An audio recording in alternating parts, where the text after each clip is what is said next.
Welcome to The Real and the Woo. I'm your host, Lauri Stern.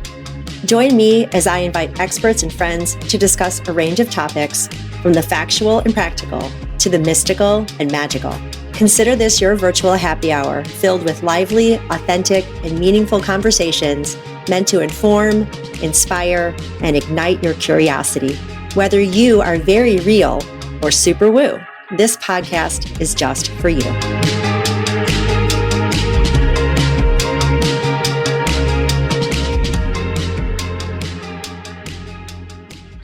Welcome to The Real and the Woo with Lauri Stern. I'm your host. And this is my guest, Kirsten Kuhlmann. Hello, Kirsten. Hello. And this is my inaugural episode. It's a very hard word to say, inaugural. It's like foyer and foyer, right? Aren't they the same thing? They're not the same thing. They are, but it's, potato. It's one of those words, like foyer and foyer is one of those words I don't really like to say loudly because I always wonder if I'm, yeah. Yeah, definitely. So that's a real conversation. So the purpose of this podcast is to bring on people that I know.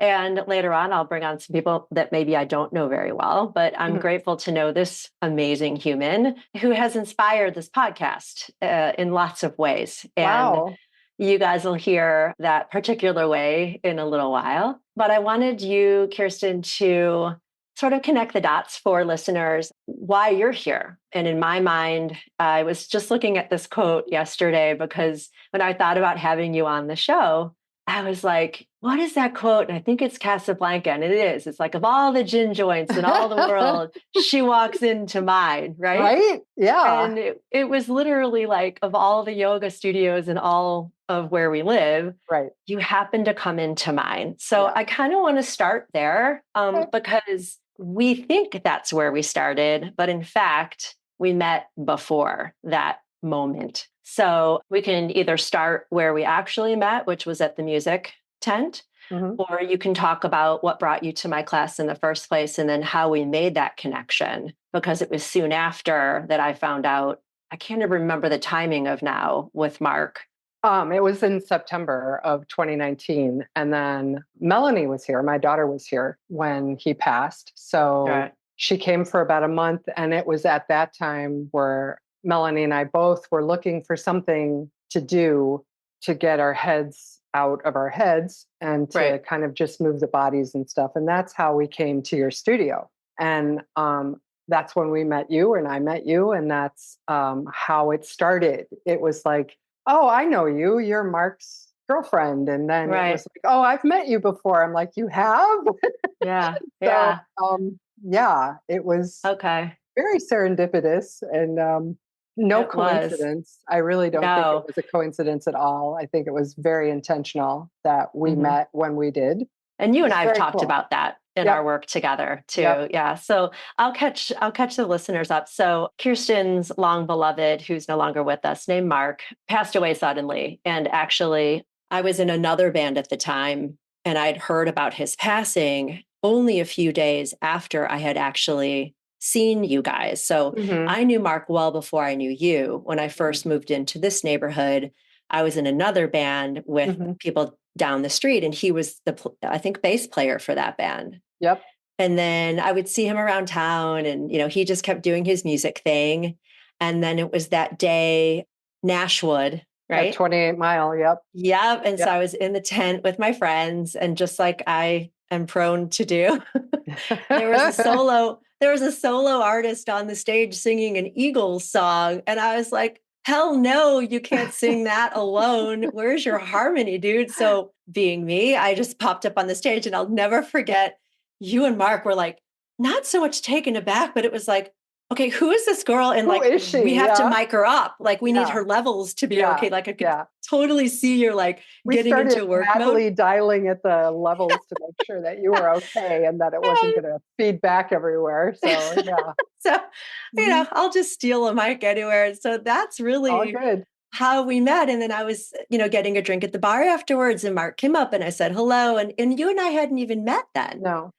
Nope. And then unfortunately, it was days later, he tragically passed away. And then after that is when you and your daughter came into my class. Yeah. And you had invited me so graciously in all of what was going on with you. And this is what I love about you. You stepped aside from yourself, which is what I know you do. Mm-hmm. And you're like, you should be in this women's group. And it was like women in business, and just were so graciously looking to nurture me, mm-hmm. which I know part of a process for grieving is to help others because it ultimately helps ourselves. But I don't even know if you even knew that then.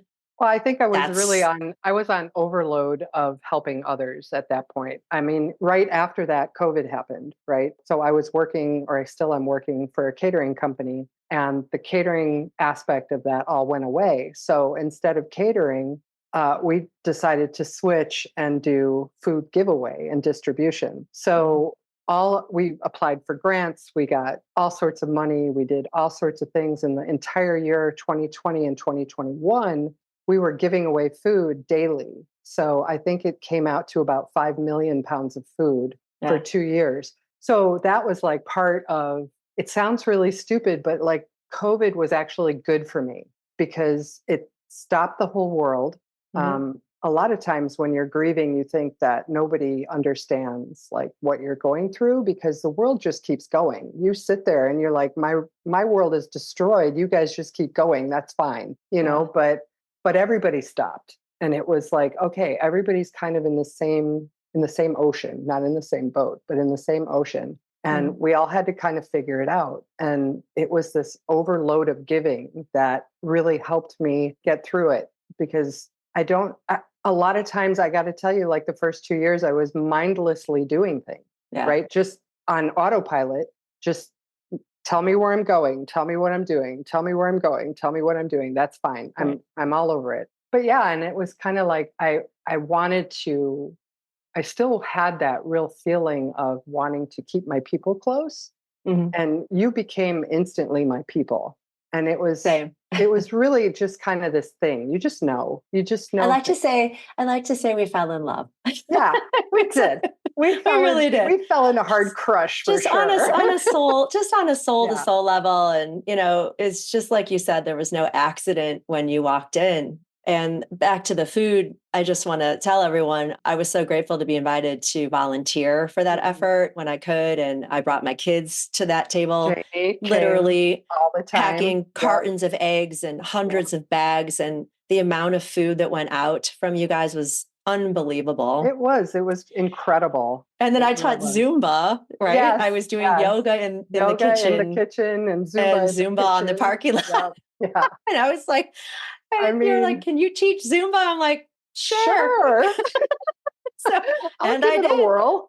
Yeah. And I had so much fun learning some of the routines. It was like back to my pom-pom girl days. So it was great. Hysterical. It was you're right. I mean, COVID was so terrible in so many ways. And that'll be another episode too for down the road, which I'm going to have you back on most likely, fortunately and unfortunately. Yeah. But when the worst things happen to us, we don't know in that moment how it can really put us on the path to becoming our best selves or just getting to know ourselves in a better way. And that's the growth I've really seen since knowing you, since getting to work with you a little bit. So Kirsten's one of my clients for chakra balancing and energetic wellness and just whatever magic we decide to sprinkle on each other, truthfully.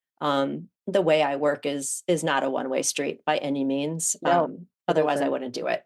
Yeah. And I learned so much from people like you and the people who are guided to work with me. So it's such a gift. And, but you really are very open-hearted and very tender-hearted.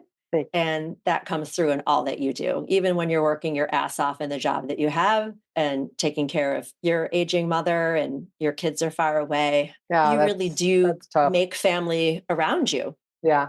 Yeah, you have to. I think you have to. I mean, I could easily just sit here and wallow, Right. Yeah, that's not productive.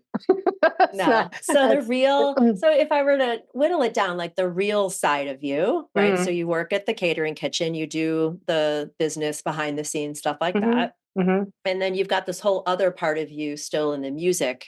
I do. Yep. Side. I still manage. So Mark had several bands, but his most prolific band was called Shelter Dogs. And the Shelter Dogs rebranded I think 2 years ago to Funktonic. So, and we had asked you to come and help us, sing a little every Yeah, once in a while on that too. So that was fun that while it was fun. lasted. But then it got crazy. I don't Yeah. know. Bands are like It's hurting the kittens. industry. It What are you is. gonna It do? is. It's hurting kids. It really is. It's just a bunch of wonderfully creative people all trying to like be heard in one room. So Yeah. it's Yeah. sometimes very difficult. But those friends are also like truly, truly friends, and they will always be friends forever. So they're very special. It's a very special group of people. And not to say that there aren't any tensions there. There are sometimes some tensions, but I think everybody just kind of figures it out. And it's good. Mhm. It's great. And I'm still part of it. And even though like I don't play an instrument, I'm not a musical person, but I still do sound for the band and I manage the band, and they hopefully think it's great. I think they do. But and again, that's also changing, right? Like Mhm. recently we had a couple of people leave the band, and one really big person from the band, one of the OGs, is leaving Mhm. in July. So we're trying to figure that out now too. I mean, it might just kind of fizzle out. So we'll see what Yeah. happens. It's kind Yeah. of a bridge that we have to cross right now. So, change is the only constant in the universe, and this is Mhm. really part of it. So, For sure. yeah. So you're starting to get into a little woo area, which I'm so glad Yeah. that you segued to, because I wanted to circle back a little bit when you were talking about how, a band is like any other gathering of people, whether Hmm. it's where you work, which we've Hmm. talked about that too, your Hmm. family or whatever. Hmm. How would you say, if you can, any part of your internal work with me or just on your own, like from a chakra standpoint or just breath work standpoint, like do you have tools besides the magic sauce that we're going to talk about later?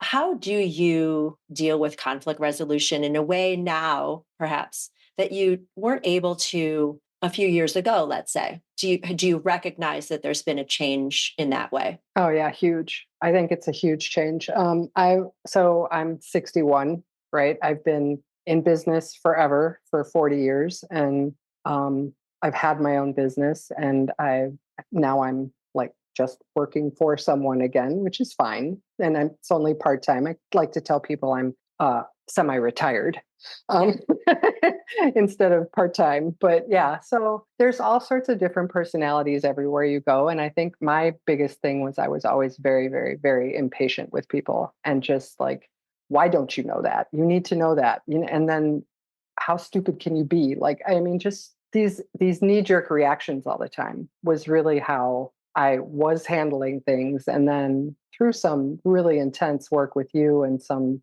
other things that I was doing on the side, I think it's just kind of gotten to a point where if you're gonna fight me on something, then peace be with you, and then go Yeah. ahead. Do what you need to do. I'm good. Like I know my true north, and I know where I'm going, and I know what I need to do for me. Hmm. And if you're gonna fight me on any of that, go ahead. Right. I mean, it's your fight. It's not my fight. Right. So don't make your problem my problem is like my favorite saying ever. Right. Well, that's because you don't make people's problem your Right. problem. Exactly. Yeah. It's And right. really And not my that problem. takes Yeah. time and It it takes does. learning. And yeah, it's a Boy. combination of age, Hmm. but it's a combination of understanding what your triggers are, which Hmm. you identify those, Hmm. and then how to understand, am I the trigger? Is this the trigger? And how to really work through that. Through it. Yeah. And boundaries are hard, right? Especially when you've been with these same people, let's say in the band for a long time, or, Hmm. or even Hmm. the catering kitchen. Hmm. And Hmm. when one person makes a change, everybody kind of wigs out initially, like, well, that's not how she used to react. And Right. I used to be able to like really get down and dirty with this person and really trigger her and whatever. Hmm. And so it's like that dance of intimacy, the dance of anger. When you change the dance step, Hmm. initially people around you kind of wig out. And as long as you stay the course and put up that boundary, it doesn't Yeah. mean you need to be a nasty Nancy, but you're No, allowed to have a no. boundary of Right. self-care. Right. Yeah, no, you can't, you don't have to be nasty. Absolutely not. Right. I mean, Right. that's not saying that you still don't lose your temper every once in a while, but Mhm. at least you know how to come down How to get off of that ledge really How to get quickly. back in the balance. Yeah, Right. exactly. We've talked about in yoga too, and with the chakras, like the pendulum swings back and forth, and how quickly you can get back to the center. Even though you're human, you're going to have really shitty days and really Yep. amazing days. Yep. And if you only love yourself on the amazing, then you're only going to love yourself half the time. That's pretty shallow. Yeah. You got to Right. kind of, Yeah. very shallow. You got to get deeper than that, I think. Right. Yeah. But I think for someone like you, and I would say, one of the reasons I wanted to do this podcast also is, when you look in the mirror, what do you see? I see an old lady. Right. So, well, if I had to ask you, if you looked in the mirror and said, "Good morning, Kirsten. This is how I see you today and every day. I know that your superpower is," and what would you say about yourself? Oh, my superpower for me or for others? Like if For no, myself? if you said, "I bet people think I'm," or "I know that I'm," but maybe people don't know. Like, do you have a hidden superpower? Or do you have a superpower that you feel like people really get you because of it? I think I'm pretty authentic. I think that when people meet me, they meet me. Like I'm not somebody else. I'm going to be who I am. And that scares a lot of people. Mhm. And that's okay. You can be scared. It's all good. But I don't think that I change myself for anybody. And I think that that's kind of a superpower is that you really do understand. Like I know that I'm loud and I know that I can be very vocal and I know that I have very strong opinions about things and I know that I vocalize those a lot. And some people are very offended by a lot of things that I say or some of the things that I say. But when you get on a level with somebody who's having the same argument as you, it's often also very loud, right? Because Right. you're affirming the direction that the conversation's going. But I think that it's important for me to have people understand that I'm me. Like Mhm. this is what you get. What you see is what you get, and there's no pretense, and there's no. I'm not going to be somebody else. Not for you, not for anybody. So that's kind of it. And yeah, I see an old lady, and that's unfortunate but I'm an authentic old lady. So Yeah. I don't even color my hair. So there you go. I mean, Right. it's just like, this is it. like, I you I know, just I'm gonna interject for a moment because uh-huh. I asked you that same question, and I don't know that you remember that I did. And when I asked you that question, you kind of answered it in the same way. And Mhm. I would affirm that I feel your superpower is your authenticity for sure. But when I asked you that probably a couple of years ago now, the way you answered it was way different than you just did. The way you Really? answered it before was so apologetic and a Huh. little defensive, like I'm just not going to change myself for anybody. It was almost like you had to convince yourself that was okay. Mm-hmm. Yeah, And what I hear probably. in you Yeah. now is so different. And that's such a beautiful thing to now witness and hear because you're not apologizing for being your authentic self. And I think before you were kind of in that mode of, is it okay for me to be this way? Is it okay for me to be loud and opinionated? And what you see is what you get. And I love that you've really embraced and owned that. And by the way, I think you're beautiful. I think your superpower Ah, you're is so not sweet. only your So authenticity, sweet. but that really comes through in everything about you. Like Oh, thank whether you you. color your hair or not, I personally don't think you look your age. This woman is a kick-ass volleyball player, by the way. Like, let's just talk about that for a moment. Yeah, I still So play. It's good. I know, right? Yeah. So you're just like Hmm. you're badass. I just feel like your superpower to me. If someone said to me, that Kirsten Kuhlman, what's her superpower? It's your authentic badassery Thank you. because that That's very sweet. transfers to your mothering, that transfers to how you care for your mother, it transfers to how you care for your job, your band, your friends. And you're right. To have a strong backbone, you come across and show people how you want to be treated. And you don't, it's not I'm even not better at it suffering now. fools. No, I'm better at it now. I was not like that before. I Right. tolerated a lot of crap I before know. And and we've talked about and that. I don't do that anymore. Yeah. So if you're going to pull crap, see ya. It's not in my best interest, so why would I?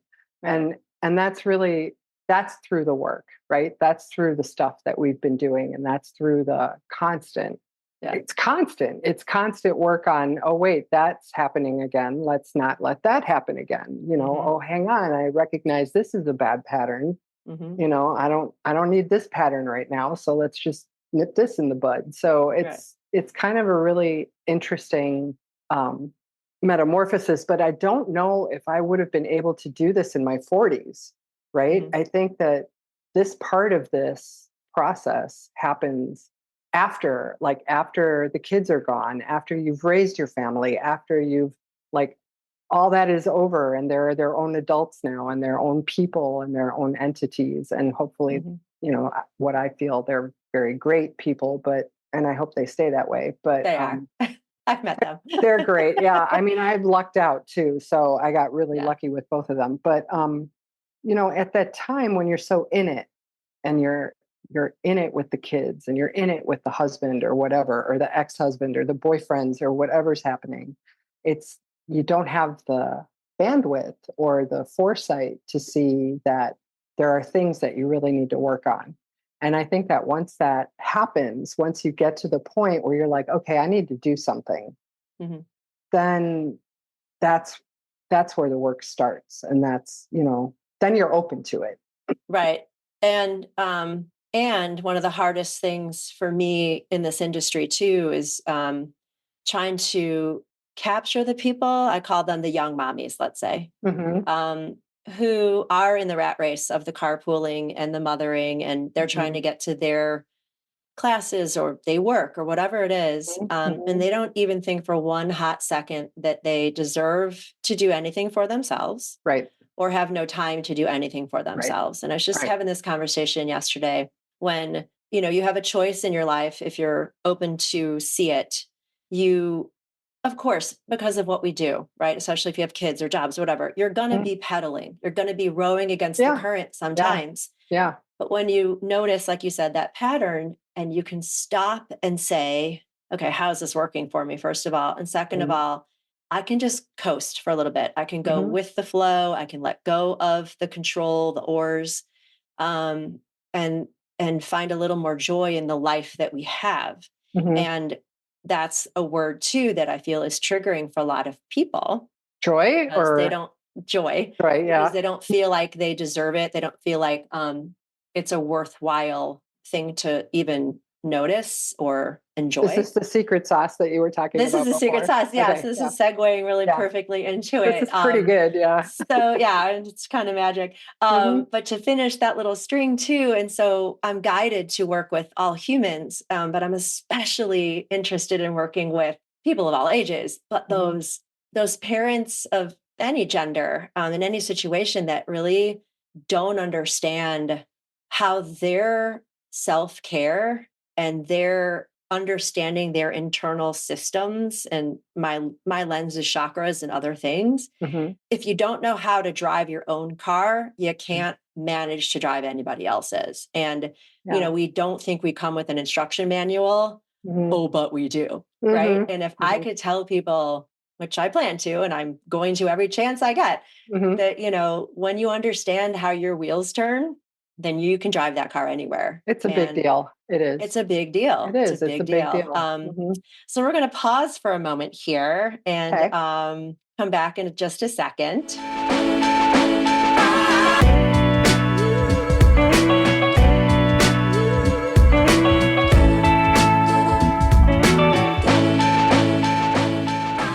Okay, Kirsten Kuhlmann, it's time for Joy on the Fives. Yay. So right now in this moment, what is your joy? My joy is talking to you right now. I think this is awesome. So that was a really cool thing. Through the work with you again, it was like you realize how depleted you are.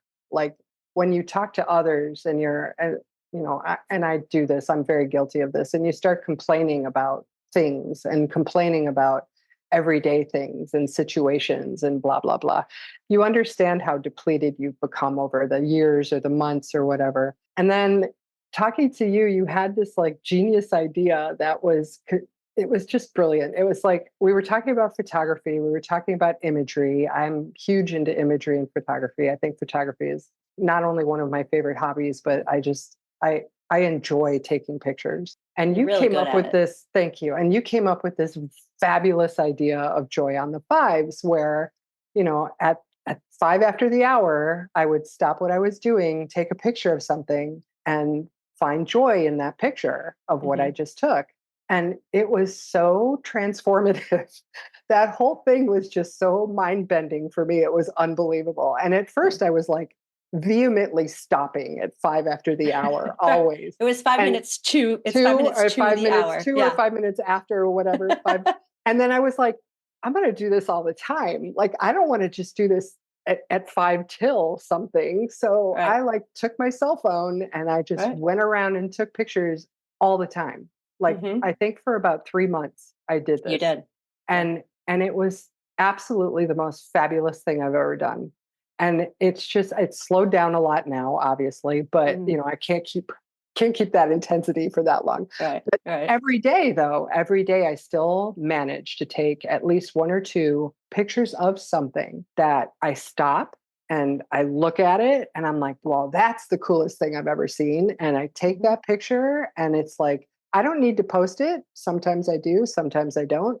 Right. But for me, I've taken that picture and it's kind of amazing. It's easy to do that when you're on vacation, and it's easy to do that when your kids are in town, and it's easy to do that. But every day, it's not that easy. Right. So when you're forcing yourself to actually enjoy the joy, right? It's phenomenal. It's absolutely phenomenal. I encourage so glad. everybody to do it. Really, it's just amazing. Yeah. Well, I have to thank you. Honestly, you are the catalyst for that whole thing. And what you're misremembering is the credit that you're not taking for the whole name, because you and I were having the conversation about your day. And it was because you were waiting till the end of your day to see how your day went. Yes, you're right. And like, you're like, well, I said, wait, what do you mean? You get home and then you kind of see what made you happy that day. And you're like, yeah. And I said to you, that's too fucking long to wait.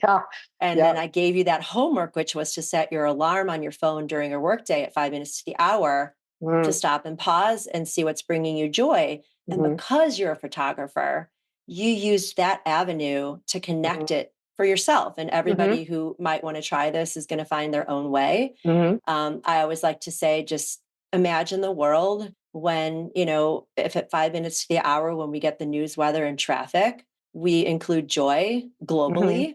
Imagine that world. Like, if everybody listening to a broadcast that stops for those things, and if they said, and how about what's bringing you joy right now in the city of Chicago? That would be bombastic. It would be so hopefully, but it was you that created the hashtag. That was not me. The hashtag on Instagram is joy. And I on had the never had fives. anyone make a hashtag for me back then. So I was very honored. And I actually remember making a TikTok about it, which I'll continue to do, from now on. But one doubting person said, you have to stop. I'm thinking, dude, really? No, I don't. No, you don't. Delete. Yeah. But I guess he wasn't feeling so much joy. I guess not. But I just have to thank you. Again, that's his problem, not yours, right? So exactly. Doesn't matter. It was just I was listening to something the other day where someone decided not to delete negative comments anymore and just to leave it out there for everybody else to see too, so that people can kind of recognize, hey, this person might not like me, but maybe somebody knows this person and can recognize this person's in a state of unhappiness and joylessness. And maybe someone will reach out to that person instead of saying, stop being so negative or but like really reach out from a heart space and say, I'm noticing you're not in such a great mood. Are you okay? Are you okay? Yeah. Just asking somebody, are you okay? And really being present to hear the answer. I think so many of us have heard the quote, don't ask the question if you don't want the answer. Right. So don't ask somebody how you are if you really don't want the answer. If you don't want to hear it. Yeah. Right. Yeah. No. It's nice to say, I hope you're having a nice day if you don't want to hear how they are. But because they don't always have time to get into the weeds with people. No. But if you don't have time, then don't ask. Then just say, I hope you're having a better day or whatever. Exactly. Yeah, exactly. Yeah. Yeah. So I just wanted to thank you so much for being open to being my first guinea pig and for really being the catalyst for how this podcast has been created. And really, my joy in this moment is not just being your friend, and I just adore and love you so much, but the joy that I've had in creating how this is going to go down and who I'd like to bring on and the way I can be silly and serious at the same time as we all can. Yeah. And we're not all just in one lane, but some of us are. And I know we're put here at this time on the planet to take responsibility for the earth and ourselves on it, and how we have roles in that, and take care of each other. And my hope for this podcast in general is to leave people feeling a little better than when they started listening, and to inspire them to learn a little more about themselves or the subject about which we're speaking. I hope so too. I hope a lot of people take some stuff from this, because I think it's great. I mean, I'm not woo woo. I'm like the farthest thing from woo woo. Yeah. Well, some of it, I think you are. Some of it works. Some of it really works. Yeah. How do people find Funktonic? There's a Facebook page. There's a Facebook page, Funktonic Band. There's also FunktonicBand.com. Instagram isn't so great. Just go to Facebook, or the website is funktonicband.com. Okay. So everything's there. I'll make sure that goes into the show notes below. Cool. Thank you. When those are created. Yes. Thank you. This is so cool. I am so happy for you that you're doing this. I think this is so awesome. This is really a great thing that you're doing, and it's such a part of you, and I love it. I love that you keep doing this. You are always and forever a part of me, and I'm so glad that of all the gin joints in the world, you walked into mine for a little toning and sculpting. Here's looking at you, kid. And some yoga. But yeah, thank you. I love you and adore you. Thank you. I love you too. And for everybody else out there, I hope you've enjoyed this episode and be ready for some more. We're going to have some fun. So thank you.